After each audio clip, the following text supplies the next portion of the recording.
আসসালামু আলাইকুম, সবাই কেমন আছেন? আমাদের ইসলামের শত্রু এই মেয়েটা, কি বলবো আসলে। ও পোশাকের ব্যবসা করে,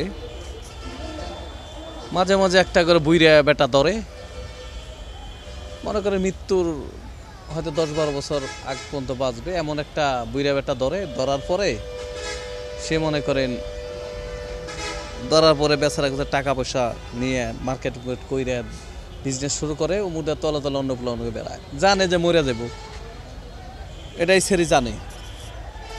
তারপরও মনে করেন আমাদের ইসলামের পিছনে কেমনে লাইগা থাকা যায়, মানে ও চেষ্টা করে কিভাবে ইসলামের পিছনে লাইগা থাকা যায়। আসলে এই সমস্ত মহিলা যারা বিয়ে করে তারা তো জানে না, সাদা চামড়া দেখে মনে করেন না জানি কি এর ভিতরে কি আছে, কারণ জামা কাপড়ের ভিতরে কি আছে এটা যে বিয়ে করছে জানে। আর বুড়া বুড়া বেটারা টেয়া বসে করে চিন্তা করে জুয়ান জুয়ান ছেড়ি পেয়েছি, এগুলারে বিয়ে করুম ইচ্ছা মতো, কি জানি আছে এর ভিতরে ভাই পাপা মাল। এই ছেড়ে আমাদের ইসলামের পিছনে লাগছে। ও পোশাক শালীনতা নিয়ে কথা বলে। একটা ভালো ফ্যামিলির মেয়ে কখনো কোনো দিন দেখেন? আপনারা বলেন, এই হাতা কাটা জামা পরে আনা মনা ফিগার বাই করে রাস্তায় নেমে জামাতের আমিরের পক্ষে উল্টাপাল্টা কথা বলে, ইসলামের অনেক উল্টাপাল্টা কথা বলে। আপনারা বলেন যে আমাদের যে সাধারণ করে মা বোন আমাদের, তারা কোনো দিন এগুলো বলবে? যাদের অসভ্য নির্লজ্জ ফ্যামিলির ব্যাকগ্রাউন্ড নাই, যেগুলো কোনো লজ্জা বলতে কিছু নাই, এগুলো যেগুলো ওর যে মার্কেটটা ভাঙছে না, আমি তো ইচ্ছা করছে মানে আমিও যদি পারতাম ওর শুদ্ধা পাঠায় পারতাম, ওর শুদ্ধা পুরা দিয়ে পারতাম, তাহলে ভালো লাগতো। এই ছেলেটা হলো ইসলামের শত্রু, ইসলামের পিছনে লাগিয়েই থাকে। অল্লকে যেগুলা যায় সেগুলো শয়তানের জাত। এগুলা তো দেখেন, যে কোনো মহিলার লগ গেছে আপনি খোঁজ নেওয়া দেখেন, ওদের একটারও জামাই নাই, একটারও জামাই নেই। ওরা খুঁজে ঢাকা শহরে কোন বড় লোক আছে, কোন বড় লোক একটা লোকজন দইরে দেখা যায়, মনে করেন যে টাকা পয়সা খাইয়া রূপ দেখে, শরীরে চামড়া দেখে, মনে করেন টাকা পয়সা হাতে বিয়ে শাদী করবো, জানে কদিন পর মরে যাবো, আর না ভালো লাগলে 1 কোটি টাকা কাবিন করবো, উল্টা পাল্টা উষ্টা মেরা থুয়ে মনে করেন চলে যাবে। এরা ফ্যামিলি নাই তো, এরা কোনো শাসন নাই।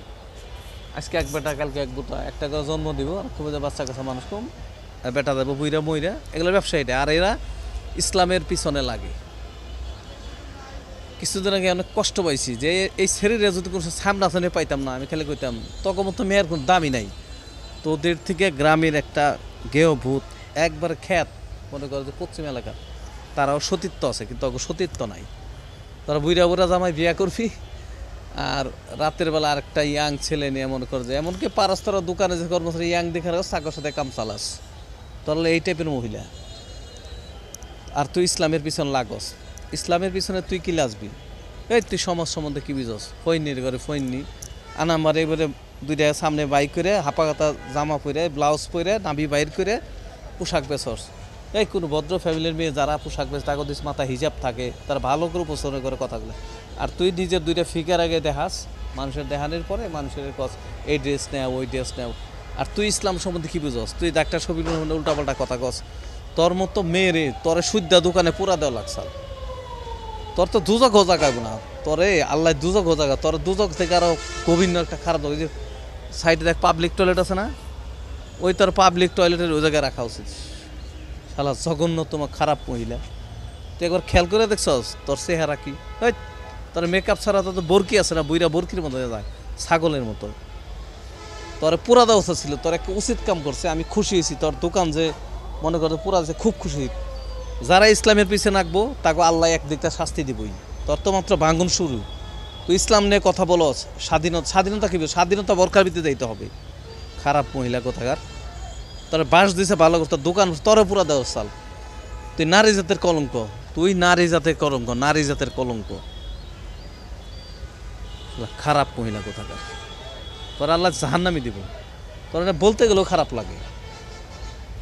আমি যে তোকে একটা পাই সামনাসামনি, তোর যে কি কমু। খারাপ মহিলা।